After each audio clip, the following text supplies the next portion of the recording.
It was during Truth or Dare at the alumni reunion, and the former campus queen was wasted. Someone asked her the most despicable thing she'd ever done. She pointed across the booth at me, giggling hysterically. I used his phone to delete his poor little girlfriend's desperate plea for help while he was in the shower. And then I texted back, "Drop dead." You guys wouldn't believe it. That pauper waited outside in the rain all night. It was the funniest thing I've ever seen. Laughter erupted through the private room, except for the man seated at the head of the table. The crystal wine glass in his hand shattered with a sickening crunch. Blood mixed with red wine streamed down his fingers. He stared at me, his eyes bloodshot, like he was seconds from murder. I calmly slid a napkin toward him. "Mr. Reese, you should wipe up. It's soiled. Some things, once stained, can never be washed clean." The Carlisle Club, Manhattan's most exclusive private membership space, was entirely booked for the evening. The word was a newly minted venture capital titan, worth 9 figures, had returned from overseas and wanted to flaunt his success to his old college crowd. When the manager handed me the gold-embossed wine list, his eyes held a fleeting, unreadable pity. "Scout," Mr. Davies said, his voice low.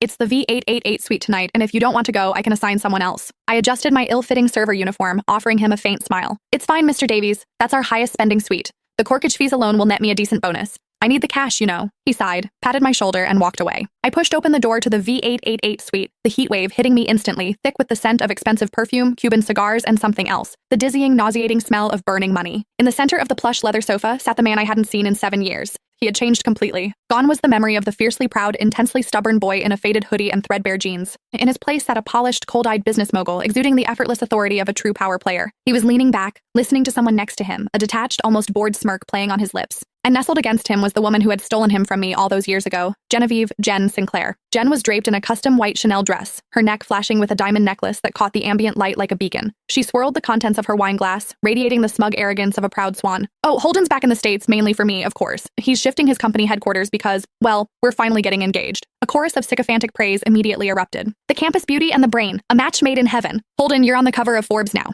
Jen, you lucked out." It's the ultimate turnaround story, unlike some people who traded up for cash and bailed. Bet they're regretting that decision now, huh? The intentional barb hung in the air, and for a silent second, every eye in the room pivoted to me, where I stood in the corner, expertly uncorking a bottle. I felt nothing. Like a numb marionette, I sliced the foil with a corkscrew, twisted the worm, and slowly pulled the stopper. Bordeaux, left bank, optimal pour after 20 minutes of decanting. I poured the breathing wine into the massive crystal goblet in front of Holden Reese, my movements flawless, professional. Holden finally raised his head. His stare was a devastating cocktail. Contempt, disgust, raw hatred, and a subtle flicker of something deeper, an arrogant indifference. He didn't reach for the glass, allowing me to hold it suspended in the air. My wrist, fatigued from balancing the heavy serving tray, gave a tiny involuntary tremor. "Scout Davis?" He finally spoke, his voice a low, gravelly baritone. "I heard you dropped out of NYU before graduation. What happened? Did your trust fund boyfriend get bored and toss you out? Now you're scraping by, serving drinks in places like this?" The room fell silent, the audience waiting for the spectacle. Jen theatrically covered her mouth, feigning shock as she looked at me. "Oh my God, it is Scout. How are you dressed like that? Honey, if you're really hard up, just tell me."